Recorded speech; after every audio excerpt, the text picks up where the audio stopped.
Mama, welcome to the last episode of 2024 on the One Income Family Podcast. Oh my gosh, this year has just flown by and so much just happened, which is why I decided to do a 2024 goal review. It's important to know where we've been, what we've achieved, what was changed, and where we want to go this next year. So goal setting, that's why it's so important in order to stick to your budget, to have something that fuels you through, to have an end, right? We don't want to be out there just going along, going with the flow and never coming to an end, because that brings you to overwhelm. It brings you to burnout or complacency in life. And you are just budgeting for just because, right? That's why I wanted to walk you through last year's goals so that you can see the impact they made on my budget and financial journey. So go cuddle up with a nice warm drink, get comfy with them babies, and open your heart to God as we settle into today's episode.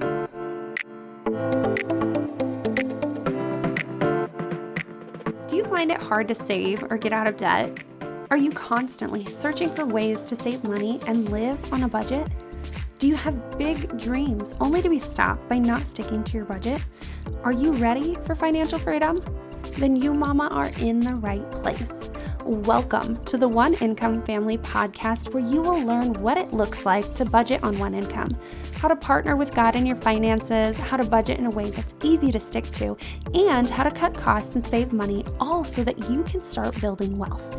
It is my mission to equip you with these tools so that you can live in abundance regardless of the amount in your account. Hey, I'm Molly, a budget coach for stay-at-home moms, and I know what it's like to struggle on one income. I've lived paycheck to paycheck, relied on being frugal, and failed many budgets until I learned how to budget without tracking. This has allowed my family to pay off debt and build wealth all on one income. So, if you are ready for financial freedom, then go grab that stroller, plug in those headphones, and let's get to it.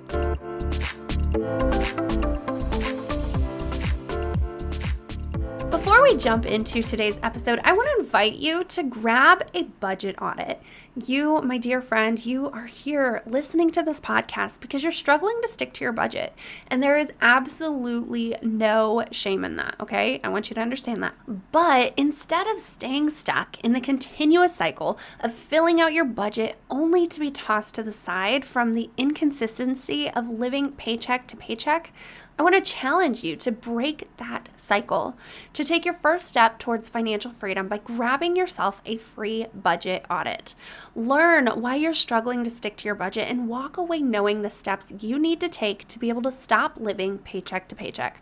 All you have to do is send an email to mollybennell@gmail.com with the subject line budget audit.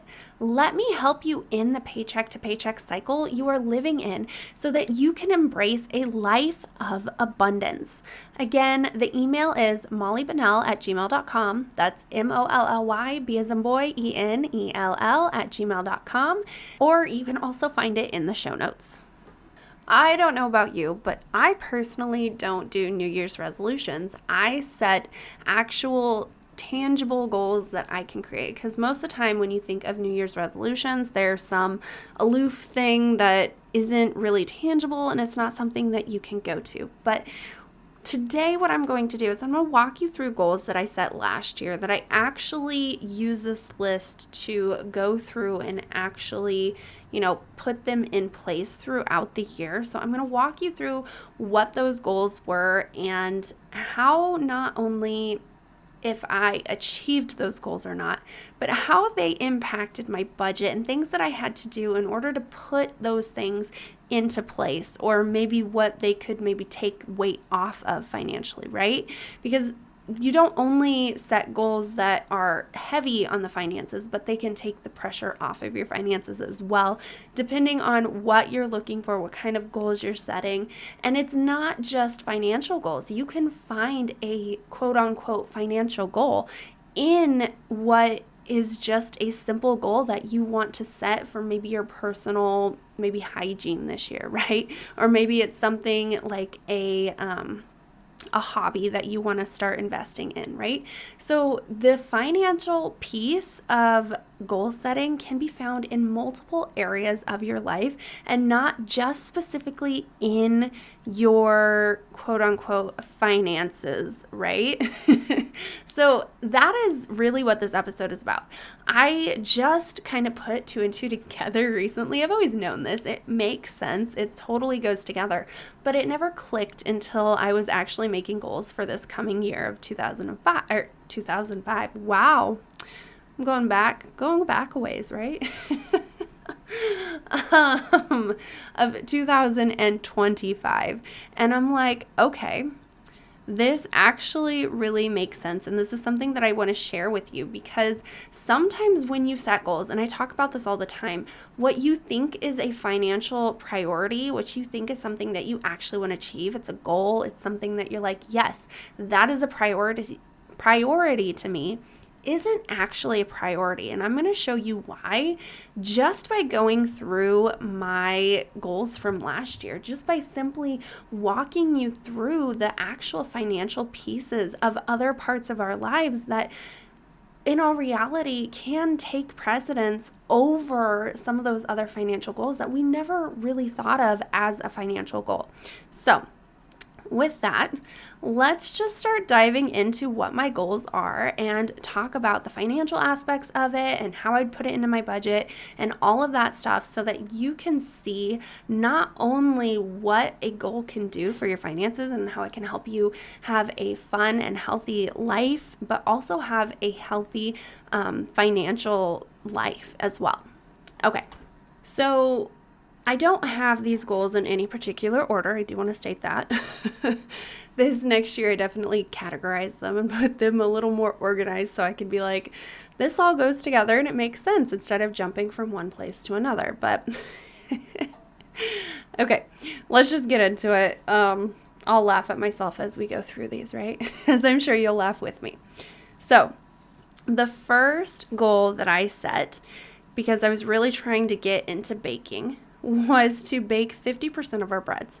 I am trying to get healthier, right? And I would really like to be making more of my breads, not only for the health aspect of it, but for the financial piece of it too, right? It's so much cheaper if we make our own bread compared to actually going out and buying some bread that's of quality material, right? That's actually going to be healthy for us instead of something that just fills our stomachs.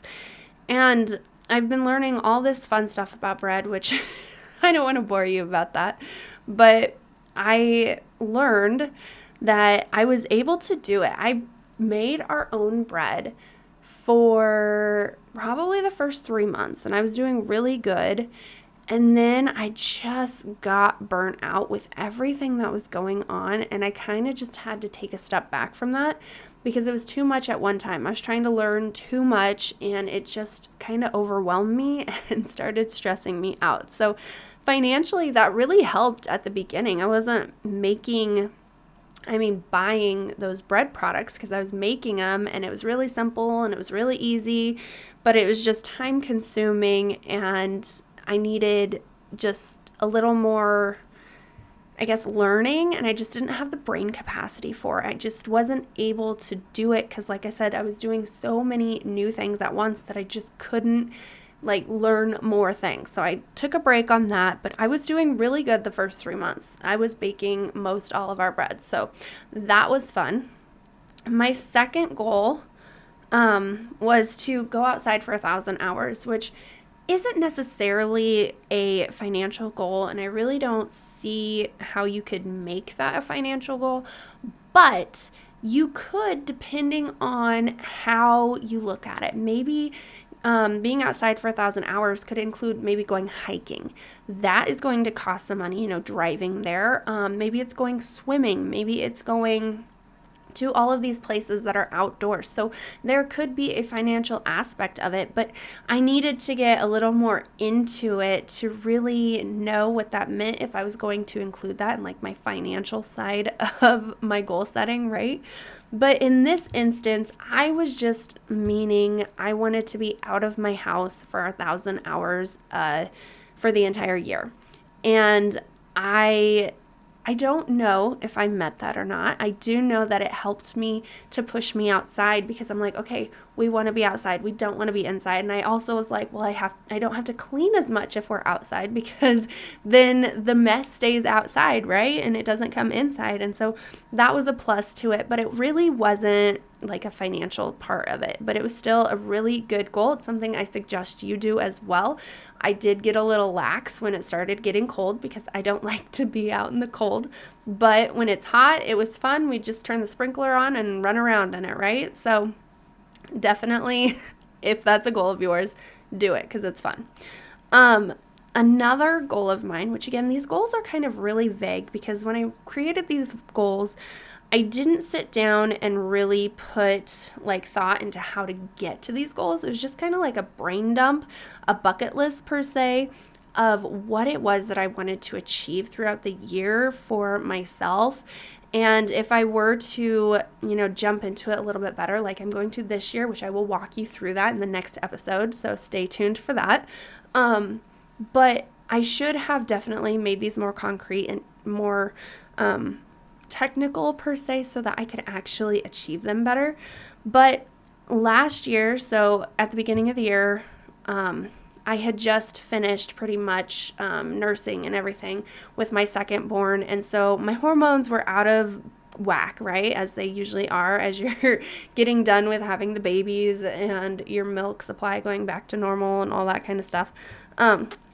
So my goal was to get my body healthy nutritionally and getting my hormones balanced. And that did cost some money because I ended up buying some vitamins that were a pretty pricey amount because I was pretty serious about getting like my health back on track so that I could stop. I was having some funky feelings going on, like my head would just start hurting, and I questioned if I was what's it called? Where your blood pressure, it's like the opposite of diabetic. It's hypoglycemic. There we go. So I thought I was that, and I actually ended up going to the doctor, which was another financial aspect of it, to see if that was the case, and it wasn't. So I just needed to get my hormones balanced and get everything back to normal, which with these vitamins and with everything that I've done, I have been able to make that headache thing that was going on if I didn't eat at the right time go away. So that was awesome. So I kind of achieved that, and there was a financial aspect to it as well. So that did affect my finances and how I budgeted and everything. Another goal of mine was to get chickens, and no, we did not end up getting chickens because there was a lot going on, but we did end up getting a chicken coop. I don't really know why, because on the farm we have plenty of buildings we could have used, but we got a chicken coop, and we need to finish getting it set up by putting up a fence. And that fence will help, keep the predators away because cats love to pull chickens through fences. I know, I've seen it happen multiple times. And all of the other animals that are out here that love to eat chicken. And I'm like, nah, you're not going to get mine. So we have to build a fence. So that is still something that we will be talking about when I'm setting my next year goals. But I did get part of that. I didn't get the chickens, but I got it started. I got the process flowing, right? But then there was a financial aspect to that.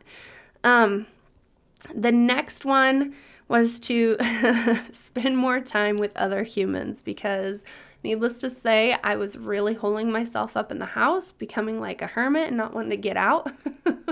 So I was like, okay, I need to get out more. I need to get with people more so that I can get out of funk that I was. So for me, that would have a financial aspect, which would be driving to town because I don't feel like most people would want to drive to my house since it's out in the country, which could just be like a mindset thing, and they'd probably be okay with it. I just struggle asking people to come to my house. So with that, there's also, whatever other activities you might do. It's not just necessarily going to their house, but maybe you're going to go out to eat, or maybe you're going to go see a movie, or all those things. Like, there is a little bit of financial aspect to it. So you got to look into that. The next one was to spend more time with God and dig deeper into His Word. So, no, there wasn't necessarily a financial aspect to that because I was able to use the Bible that I have. Maybe I had to buy a new notebook because I love to journal to God. It helps me stay focused instead of have like scatterbrain trying to jump from thing to thing or even forget that I'm praying and jump to something else, right? It helps me stay focused. And so I would buy like journals. Here lately, I did go and buy a whole bunch of books and devotionals so that I could get like other people's perspectives and really just help me, again, hone in on something that I couldn't do myself. So I did have that, but it's not necessarily something that had to be done, right? The next one was to learn how to play with the girls because I don't play very well. I am very motivated in getting things done and being productive. And so I was trying to fight that desire to clean instead of playing with the girls. I can't say I mastered that. And I don't know if I ever will, but it is something that I will constantly be working on and make sure that I'm mindful of it, because when you're mindful of it, then you know what's going on and you're able to make changes better, right? Something I talk about all the time in our finances. The next thing is to parent better. So I want to parent more like Jesus, which is through a kind and patient and loving heart instead of being grumpy and yelling and like only thinking of myself. And so that didn't necessarily have a financial aspect of it, but I mean, it could have, depending on how much I wanted to get into that. I could have maybe bought a parenting course or really gotten into like buying a book or something of that sort. So there is a financial aspect to that if I wanted to dig that deep into it. But this one was just more on trying to be mindful of it and using the Bible as my book per se.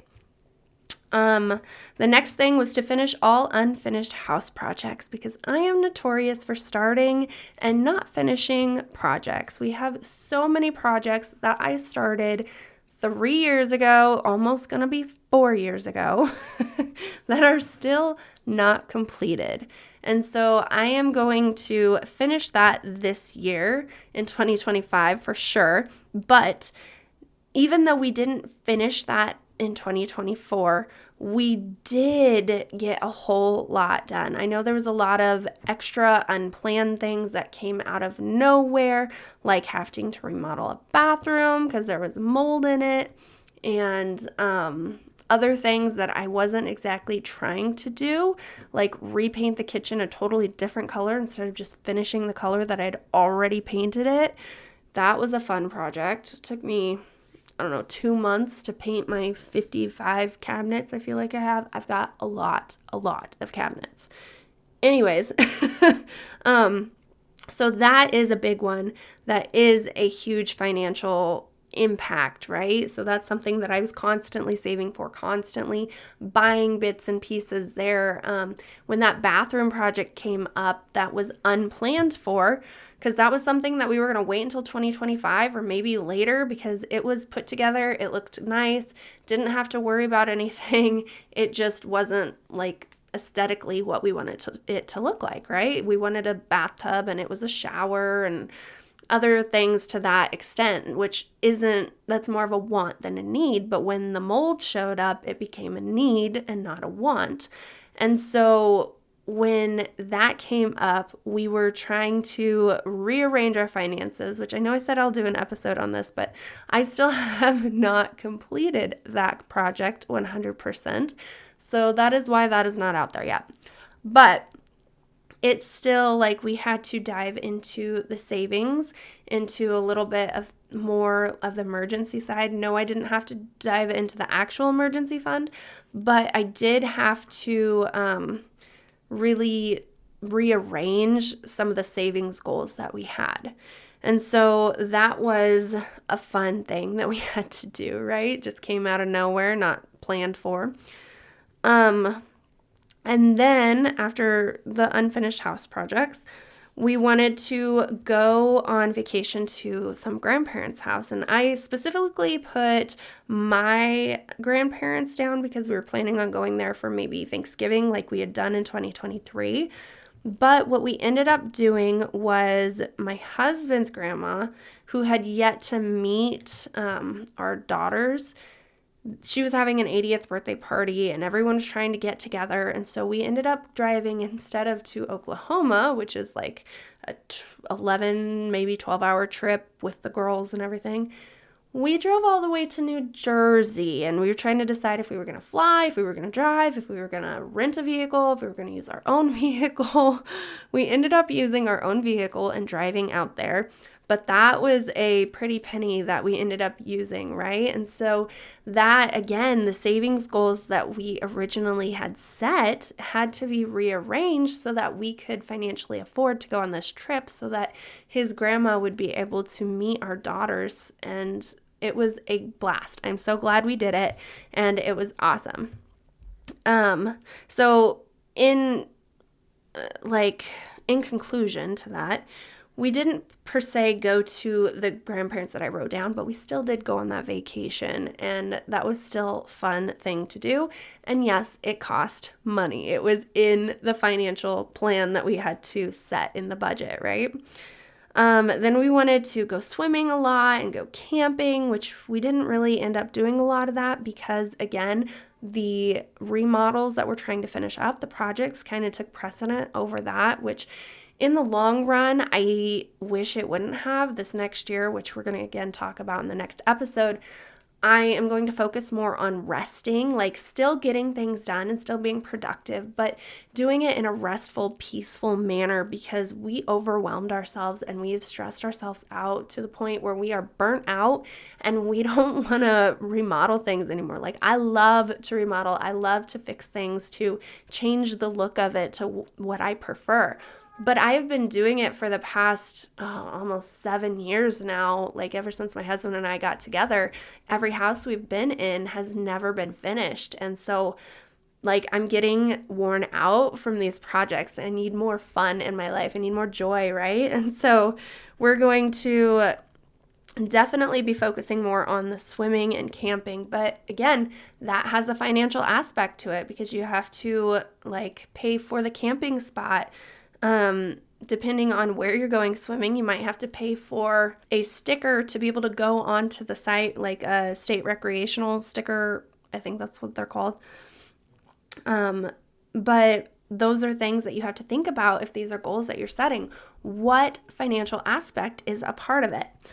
Another thing that I wanted to do was give financially and to give my time, which I don't know if I gave a whole lot of my time, but I definitely started giving more financially. Because it was a goal of mine, I created a spot in the budget specifically for having the ability to give whenever we saw a need. Like, my husband, when he changed jobs, he one time saw a guy who needed some food. Him and his daughter, they were homeless, and so he just felt like he needed to get them some food, right? And so I wanted to have a space in the category if we ever saw something like that again. If we saw a need, be it our family, be it somebody that we don't know, be it like somebody close to us, it doesn't really matter. And so that did affect the budget a lot. And I am so grateful to have the ability to be able to do that, right? Okay, so the next one is to pay off the GMC. Well, not completely, but to pay half of it off, half of the loan. And truthfully, I don't recall how much we actually took out for a loan, but I know that we've paid a good amount of it down. But I don't think it was quite half, and that goal kind of got put on pause when we were trying to find money to be able to go to New Jersey, and when we were trying to find money to be able to pay for this the remodel of the bathroom, right? So that did kind of get put on hold, but I mean, life happens and we're okay with that. We know that it means that it's going to take a little bit longer to get that paid off, but we will still be able to get it done in a timely fashion so that we are not stressing over being stuck in debt, right? Because we don't like to be in debt. I should add that we only got into that loan a year ago. We did it at the beginning of the first. I think we did it on the first, or maybe it was the second. because they were closed on the 1st. Yeah, we did it on the 2nd. That's when we got that loan. So it hasn't even been a year, and the amount that we've paid down is quite like a good chunk. So I'm not complaining or upset with the amount that we've paid at all. The next one is, I put that down twice, to get the house finished, remodeled. I guess I wanted to finish the projects that I had started and then finish the rest of the house that hadn't been remodeled. But that just was a lot. So that kind of got put on pause in a sense, because then the bathroom did get remodeled. But it's kind of all just goes together now in one thing. And we also need to do the porch because it's really like falling apart on us. But we will get there, and it will be in God's time, and it will be calmly and peacefully like we want it to be for next year. The next one, again, I have a lot of these like duplicated because apparently that was that much of an impact. Like I was that adamant about doing these things, but it's spend more time with friends. And yes, that was something that was really important to me because like I said, I'd kind of just pushed myself into the house, never really left because I was like, I don't have the money to leave. I can't drive anywhere. It's 45 minutes to town or 15 minutes to town that's closest to me, but it's only like 400 people. So it's not like I can do a lot there, right? So I struggled thinking that financially we don't have the ability for me to be driving to town as much as I'd like or to do stuff like that. Plus, in my brain, I was raised, we go to town, we get everything done in one day, and then we come home kind of thing. But I was in school, I was having that friend interaction, and now I don't really have that friend interaction, and I'm trying to get back into that, which I'm not great at because, teaching old dogs new tricks is difficult. But now that it's going to be more of a priority, and like I wrote these down again, like I said, they were just ideas, just wants, just wishes, and I never actually got into them as deeply as I'm going to this year. Like this next episode is going to be like so mind-blowing and awesome as to how I'm going to tie my goals into the budget. It's going to be amazing, and it's going to do awesome things for both you and and I'm so excited for it. But those are the things that I am super excited for. And spending time with friends, again, that's a financial thing that is a mindset issue that I just need to break free of. The next thing is to grow a luscious garden. And I did grow a garden. It did cost a little bit more than what I expected just because I'm new to the garden. I didn't exactly know how much to expect financially. This is my second year. The first year, again, I spent a little bit more than what I should have because I was just excited. I just was like, yeah, I want to buy that, and I want to buy that, and I want to buy that because I want to make it easy because we live in a world where the easy button exists, and if we can't push the easy button, then why do it? And that's a mindset shift that I'm changing as well because the hard things are so much more meaningful, and they get you so much further in life than the easy button. So if you're like me, let's throw out the easy button and let's embrace the hard so that we can actually have a meaningful life and actually achieve something. But off that soapbox, the next thing is to go on a date once a month, which we kind of did. I don't know, life kind of got in the way with that, but this year we're going to be a lot more adamant about it, and so we're going to budget it in so much better. I had it budgeted in, but we ended up using it mostly as eating out as a family whenever we would go to town because we'd always end up going either during lunch or during supper or sometimes be there throughout the entire day, and so that's where that money ended up getting spent most of the time. And so this year I'm going to be more adamant about it and actually plan the dates and actually have it in the schedule and have the amount that we need for that in the budget. And it's going to be so much better than it was last year because I'm going to have more concrete things this year compared to what I did last year. So that's kind of a rough idea of what my goals were last year. I think my word for the year was just consistency, just getting that consistency in everything that I did. And again, I just feel like that isn't the way life ended up going. I feel like God was trying to teach me a different thing than what I thought he was trying to teach me. And it was mostly just to come closer to him, because that's what ended up happening at the end of the year, definitely, is that this whole year has just brought me down to where I'm now being brought back up out of whatever was going on by getting closer to God. So if anything came out of this, it wasn't that I reached my goals or I didn't reach my goals, because it just helped me push through and actually, do something instead of just be like, oh, where's my money going to go? I don't know. But I think God's plan for my life was so much better than my plan. So definitely make sure that you connect with him when you do these and review, like, what have you done? Even if you haven't set goals, just look at your life, look at the past year, and just review everything that's happened, all the amazing things that God has done in it, because a lot of the time we don't see God in the moment, right? We always see him in hindsight and how he's working in us, because we are so blinded by our emotions when we're in the moment, which is why it's so much easier for somebody outside to be able to give you better advice than what we can, because again, we're too deep into it, is what I'm trying to say. And it's hard for us to see the whole picture. And that's why when you look back at everything that God has done and everything that you have done, it's such a better picture. It's a portrait. It looks so much better than when you're in the moment and you're just like, well, this paint's all over this picture, but it makes no sense. But once you get to the end, it just makes beautiful sense, right? And it's the same way with our lives. So review this last year, even if you didn't set goals.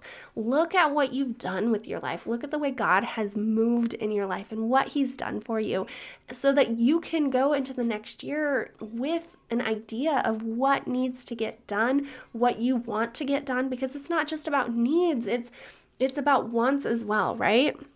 And so make sure that you are really looking deep into what God wants you to do, so that you're not just doing things that are self-related. The world is so focused on self, and we need to be focused on God instead. And it is so beautiful when he works through us, the things that he can do, even when we feel like we're imposters. He is able to do so much more through us, and it is beautiful to see what he's done. So look back so that you can look to next year and come up with some awesome goals that we can tie into your finances and really just run with the year instead of the year running you. But I do want to give a caveat.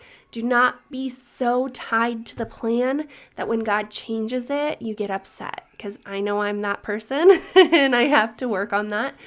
But it still helps you just really, have a goal in mind, have an end in mind, instead of just going with the flow and trying to figure out what you're even doing with your money, because that's when it gets difficult and that's when fights come into play. Like when you and your husband get on the same page with what it is you're doing with your finances, both as a separate actual financial goal, whether it's saving money or paying off debt, and also as a what you're doing in your life. That's something that you need to pull into your budget as well, because that's the part that we just kind of put off to the wayward side, not really thinking that it's a quote unquote financial goal. But those dates are those things that you need to bake your bread, to grow your garden, to go on a date, to get your chickens, and to have balanced hormones, whatever your goals are, those have financial ties to them as well, and we have to include them in our budget. So, as I've been saying all throughout this episode, definitely tune in next week, and I am going to be taking you through my goals for next year and showing you how they tie in again to the budget, so that I can really just create a peaceful budget that's going to get my needs taken care of. It's going to get my financial goals taken care of, but it's also going to help me achieve these bucket list items, these dreams that we have for our lives. They're actually going to be able to be achieved because we're going to be able to cover the financial aspect of them. Okay, so with that being said, I will see you right back here next week on another episode of the One Income Family Podcast. Before you go, I hope this episode has ignited a fire inside of you, and I pray that it creates long-lasting impact. Did you know that you too can impact other one-income families? All you have to do is leave a written review, and you help get the podcast in the hands of other mamas in need. You can also text this episode to that friend who is also knee-deep in the same kind of chaos as you and inspire them to make a change. Also, your review lets me know that you're enjoying the show, and that lights me up. I get so excited to hear from you. Another great way that we can connect, though, is through the One Income Family community over on Facebook. So after you're done leaving that 5-star review, head on over to the community where you will find other mamas working their way out of the chaos. You can ask your questions and connect with others who truly understand what you are going through. I cannot wait to connect with you in the community.